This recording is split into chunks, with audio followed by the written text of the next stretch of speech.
Word target, 180 to 320. Ending hook style, numerical reveal plus framing. It is 3 in the morning. A man in a bedroom, 61 years old, opens his eyes. He has not heard a sound. The room is dark. There is no pain, no pressure, no reason. He lies still for a few minutes, then turns to the clock. The numbers read 3:11, 3:12, 3:13. He has done this for years. He calls it insomnia. It is not insomnia. It is a schedule. At 3 in the morning, his core body temperature is at the lowest point of the 24-hour cycle. His cortisol, the chemical signal that pulls the body toward wakefulness, is at the bottom of its curve, around 2 micrograms per deciliter, against a morning peak near 18. His melatonin is still elevated, but already beginning the long slide down toward sunrise.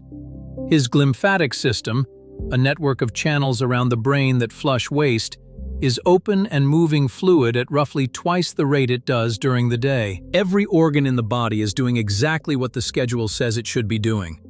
The reason he is awake is that something else, decades of mistimed light and mistimed food and mistimed work, has pulled his internal clock out of phase with the external night. His brain thinks the sun should already be up. His body is asking for a signal that the room has not given it in years. Counter from 100 to 12 label per equals is the hour-by-hour schedule that human physiology was designed around. Not a wellness plan, not a routine, a timetable that organs run on whether the owner of those organs knows it or not. The clock is real. The clock is measurable. The clock can be read. And once it is read, almost every complaint that arrives after the age of 50 starts to look less like aging and more like a body trying to keep time in a building that has canceled the day. Word target, 450 to 700. Ending hook style, inversion phrase. Inside the brain, just above the point where the optic nerves cross, there is a paired cluster of about 20,000 neurons called the suprachiasmatic nucleus, pronounced SCN.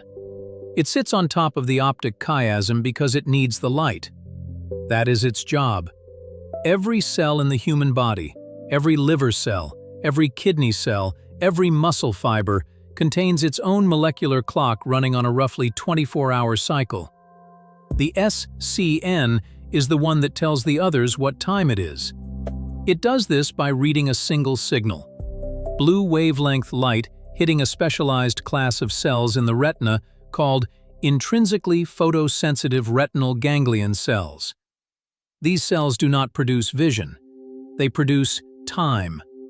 When blue light at around 480 nanometers hits them, they fire a signal directly to the SCN, and the SCN updates its position in the day. The pathway was only confirmed in the early 2000s by David Burson at Brown University, working with mice in which the rods and cones had been destroyed, but the retinal ganglion cells remained.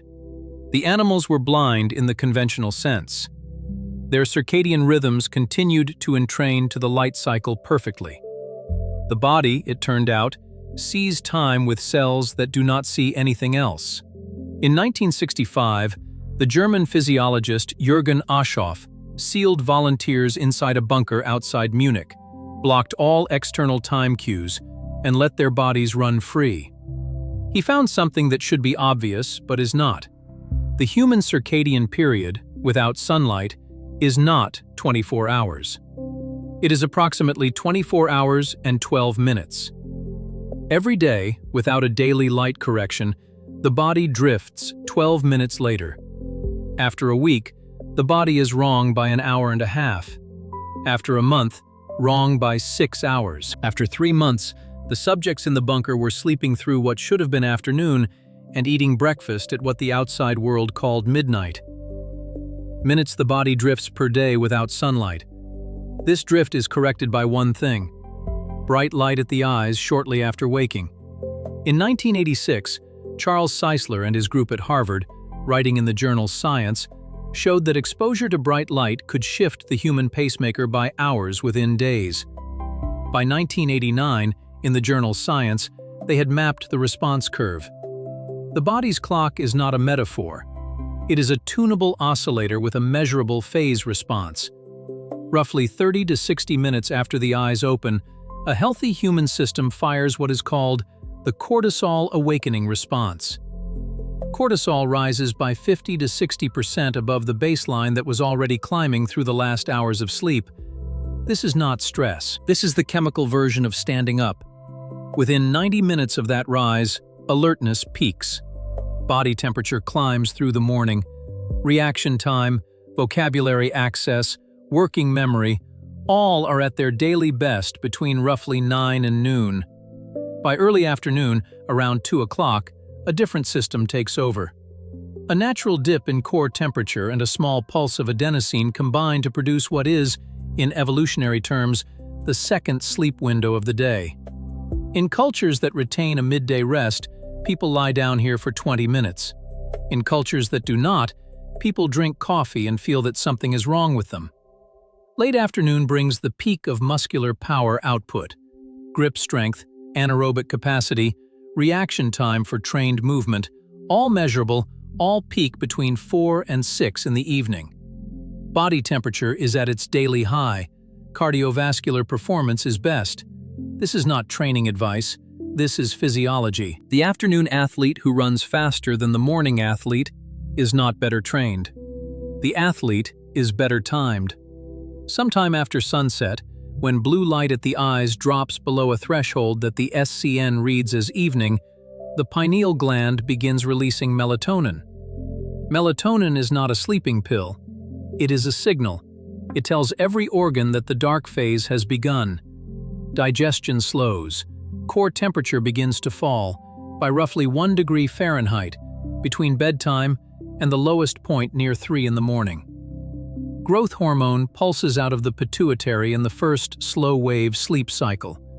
Tissue repair, bone remodeling, immune sweep, all of this is scheduled, and almost all of it requires that the schedule be accurate. The problem is not that the schedule fails. The problem is what happens when the schedule receives no signal. It is not damage. It is absence. Word target, 450 to 700. Ending hook style. Sharp summary line.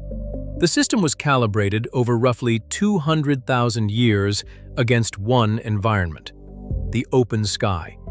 Outdoor morning light, even on an overcast day, delivers between 1,000 and 20,000 lux at the level of the eyes, depending on cloud thickness, orders of magnitude above indoor lighting. Direct sunrise on a clear day delivers 100,000 lux. The human pacemaker was tuned against numbers like that. An office at 9 in the morning with the overhead fluorescence on and the blinds open delivers between 200 and 500 lux at the desk. A well-lit kitchen, breakfast hour, delivers around 300. The light coming through a window, even a south-facing one in winter, is filtered by glass that absorbs a large fraction of the short wavelengths the SCN actually reads. Numerically, the indoor morning is between 10 and 100 times dimmer than the signal the body is calibrated against. A factor of 100 on a logarithmic sensor is not a small error. It is the difference between a signal and noise. Sunrise clear sky, value 100,000. Overcast outdoor morning, value 5,000. Bright office, value 500. Average kitchen, value 300. To the SCN, 200 lux at 9 in the morning is not morning. It is dusk. The signal it receives is the same signal it would have received in an ancestral environment about an hour after sunset on a winter evening. The clock does not get the correction it needs. It keeps drifting. The other end of the day is worse. In a cave, in a hut, in any pre-industrial dwelling, when the sun set, the light dropped to perhaps 0.1 lux from coals and twilight. A modern bedroom with overhead lights on at 10 in the evening sits at 50 to 200 lux at the eyes. Phone screens at 20 centimeters add another 40 to 100 lux of mostly short wavelength light, hitting the SCN at exactly the wavelength it is tuned to read as daylight. To the brain, 10 in the evening with a phone is still afternoon. Melatonin onset is suppressed. The system that should already have begun the night phase chemistry is told the day is not yet over. In 2006, the chronobiologists Whitman and Roneberg, writing in Chronobiology International, named the consequence: social jet lag. Across a sample of more than 50,000 Europeans, he found that the majority lived, every week, with a mismatch between their internal clock and their work schedule, equivalent to flying across 2 or 3 time zones. They corrected on weekends by sleeping later, then rebroke the alignment on Monday. Social jet lag correlated with higher rates of obesity, depression, type 2 diabetes, and cardiovascular disease, with effects that scaled linearly with the size of the mismatch. A 2-hour weekly mismatch behaved, statistically, like flying from London to Cairo and back every weekend for the rest of one's working life. This is not a story about weakness. The body did not stop working.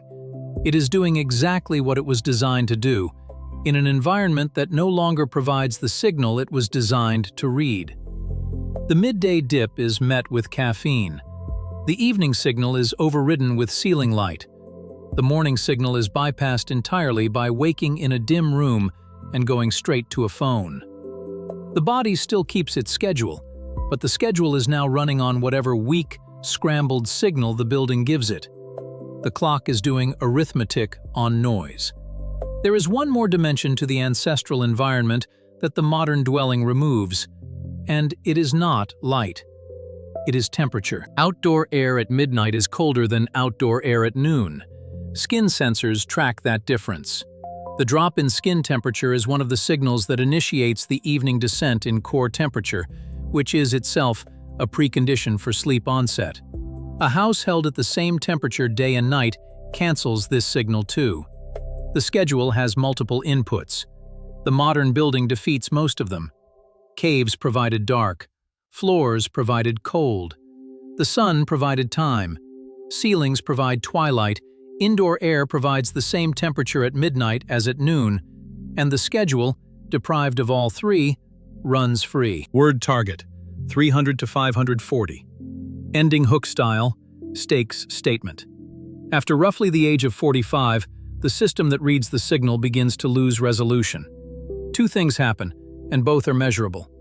The first is at the eye.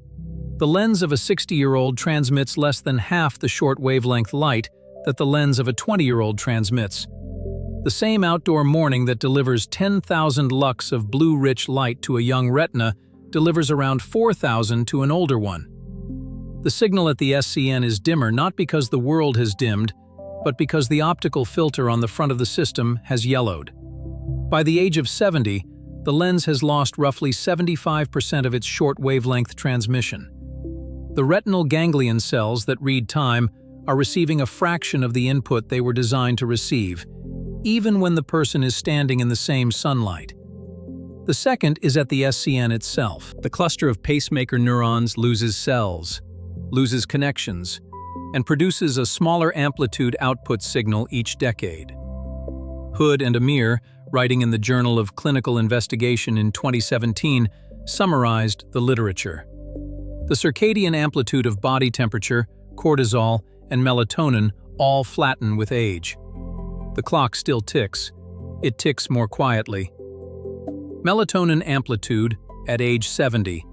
Van Cotter and colleagues, writing in the Journal of the American Medical Association in 2000, measured what this looks like in sleep architecture. Slow-wave sleep, the deepest stage, the stage in which growth hormone pulses and the glymphatic system clears the brain, decreases by roughly 75% between the ages of 20 and 70. The pulse of growth hormone that accompanies it decreases in parallel. The brain is not getting the maintenance it was getting at 30 because the schedule is no longer being kept tightly enough to trigger it. There is also a phase advance with age. The internal day, in a 70-year-old with a healthy clock, ends roughly an hour earlier than the internal day of a 30-year-old. The morning peak comes earlier. The evening drop comes earlier. The 3 a.m. low of cortisol moves toward 2 a.m. This is part of why so many older adults wake up at 4 or 5 in the morning and cannot return to sleep. Their internal sunrise has already begun. Combined with a dimmer external signal, the phase advance is no longer corrected, and the schedule slowly walks earlier and earlier until it pins itself against the social wall of the workday. What the older body reads as the inevitable arithmetic of aging is, in large part, the cumulative cost of running an aging clock on a weaker signal. Waking at 3, falling asleep in front of the television at 8, losing the afternoon to fatigue, feeling jet-lagged on a Monday morning without having flown anywhere. These are not personality traits. They are the readout of a pacemaker that has lost both its volume and its daily correction. The downstream stakes are not abstract. Phase-misaligned older adults show measurably worse balance on standardized fall risk tests. They show measurably worse next-day working memory. They show measurably elevated nighttime blood pressure, the kind associated with stroke risk. The clock is not a comfort issue. After 50, it is a survival variable. Word target, 600 to 800. Ending hook style, timeline of measurable changes. There is one intervention. It takes between 5 and 15 minutes. It does not require equipment. It is free. And it is the single highest leverage thing a person over 50 can do for the circadian system. Outdoor light exposure to the eyes within the first 30 to 60 minutes after waking, for a minimum of 10 minutes on a sunny morning and a minimum of 20 to 30 minutes on a heavily overcast one. No sunglasses, no window between the eyes and the sky. The light does not need to be looked at directly. It needs to enter the field of view. The numbers behind this are not vague. Call out, outdoor light within 30 minutes of waking. No sunglasses, no window. A clear sky morning at the latitudes where most of this audience lives delivers between 50,000 and 100,000 lux at the eyes. An overcast morning still delivers between 5,000 and 20,000 lux, depending on cloud thickness. Orders of magnitude above indoor light at 300 to 500 lux.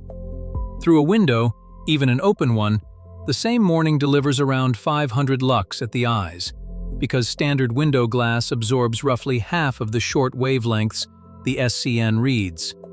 The factor is between 10 and 100. Standing on a porch is not the same as standing behind a window. The SCN can tell the difference.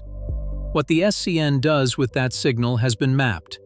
Khalsa, Jewett, Kajochin, and Cheisler, writing in the Journal of Physiology in 2003, gave volunteers single bright light pulses at various times of day and recorded the resulting phase shifts. Light in the first hours after waking advances the clock. It tells the pacemaker that the day is starting now, and that, therefore, the night should start sooner. Light at the eyes in the late evening does the opposite. It delays the clock. It tells the pacemaker that the day is still happening. The same intensity of light, depending on what the internal hour is at the moment it arrives, can shift the pacemaker in opposite directions. The system does not respond to light. It responds to the timing of light. The protocol uses both ends: morning bright light to advance, evening dim light to lock in the phase. For the morning anchor, the implementation is concrete. After waking, within the first 30 to 60 minutes, step outside. Drink coffee outside instead of inside. Walk to the end of the block and back. Sit on a step with the eyes open toward the eastern sky. On a clear day, 10 minutes is sufficient. On an overcast day, 20 to 30. Do this 7 days a week, weekends included. The clock does not take Saturdays off. For older adults specifically, the recommendation is to lengthen the morning window. Because the lens transmits less short-wavelength light, the same 10 minutes that resets a 30-year-old will produce a smaller phase advance in a 65-year-old. 20 to 30 minutes of outdoor morning light, even on a clear day, restores the input the older retina needs. There is no upper limit that has been associated with harm in the published literature. Longer is not worse. For the evening counteranchor, the implementation is equally concrete. Beginning 2 hours before the intended sleep time, drop the ambient light at the eyes below 50 lux. This is dimmer than most people think. A single bedside lamp, warm bulb, low setting, at 3 meters from the eyes is approximately right. Overhead fluorescence, kitchen lights, and ceiling fixtures at full brightness almost always exceed 200 lux at the eyes and signal the SCN that it is still daytime. Screens within arm's length, on default brightness, deliver enough short wavelength light to suppress melatonin onset by an average of 90 minutes, according to the Harvard Chronobiology Lab. If a screen is unavoidable, distance reduces the dose by the inverse square. Doubling the viewing distance quarters the lux at the eyes.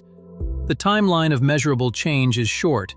In the first 2 days, melatonin onset moves earlier by approximately 30 minutes, according to the data from Cheisler's group, published in Sleep in 1989.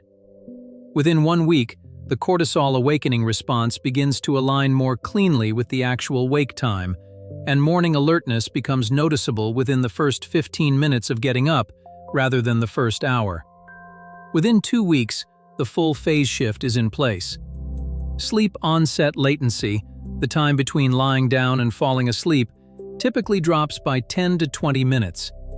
3 a.m. awakenings, if they were schedule-driven, become less frequent. Afternoon energy stabilizes because the morning peak is now where it should be. Within a month, in chronically misaligned older adults, slow-wave sleep duration measurably increases. Not back to the level of a 20-year-old, but measurably. And with slow-wave sleep comes the growth hormone pulse, the glymphatic clearance, and the deep memory consolidation that depend on it. This is not a wellness ritual. It is the restoration of a signal that the system was designed to receive and is currently not receiving. The body does not need a new clock. It needs the old one to be wound. The paradox at the start of this video was that a man wakes at 3 in the morning and calls it insomnia. The resolution is that the body has a schedule he is no longer feeding the signal to keep. Every organ in his chest and skull is reading a clock. The clock is reading whatever signal the room provides. If the room provides almost nothing, the clock drifts. And the drift, accumulated across decades, presents as everything the medical chart will eventually list as aging. The reason this is important is not that morning light is interesting. It is that the framing of the body as a stopwatch, a thing that runs down with time, is the wrong framing. A stopwatch loses precision because its parts wear. A clock loses precision because it stops being corrected. The body, in the long run, is much closer to a clock. The cells replace themselves. The pacemaker keeps firing. What fails is the daily correction. This is why the older man on the porch with his coffee at 7 in the morning, in a t-shirt, eyes open toward the sky for 10 minutes, is doing something that scales out of proportion to its size. He is providing the one signal the system was built around, in the only place that signal is strong enough to reach the SCN past the yellowing lens of his 60-year-old eye. He is winding the clock. Everything else in this video, the cortisol curve, the melatonin onset, the growth hormone pulse, the glymphatic clearance, the slow-wave sleep, the afternoon dip, follows from that one correction. Not because morning light fixes them individually, but because they were already designed to happen in the right order, at the right amplitude, once the schedule is being kept. Physiology does not need to be optimized. It needs to be permitted. This channel has covered other interventions in the same shape. The floor for the hip, the barefoot signal for the foot, the cold for the vascular tree. All of them are the same kind of fix. They do not add something the body lacks. They return a signal the body was built to receive and that the modern environment removed. The body, given its signals back, runs the program it has always been running. The body, a clock that reads the sun, or it loses the day. The body keeps no time of its own. It reads the sun, or it loses the day.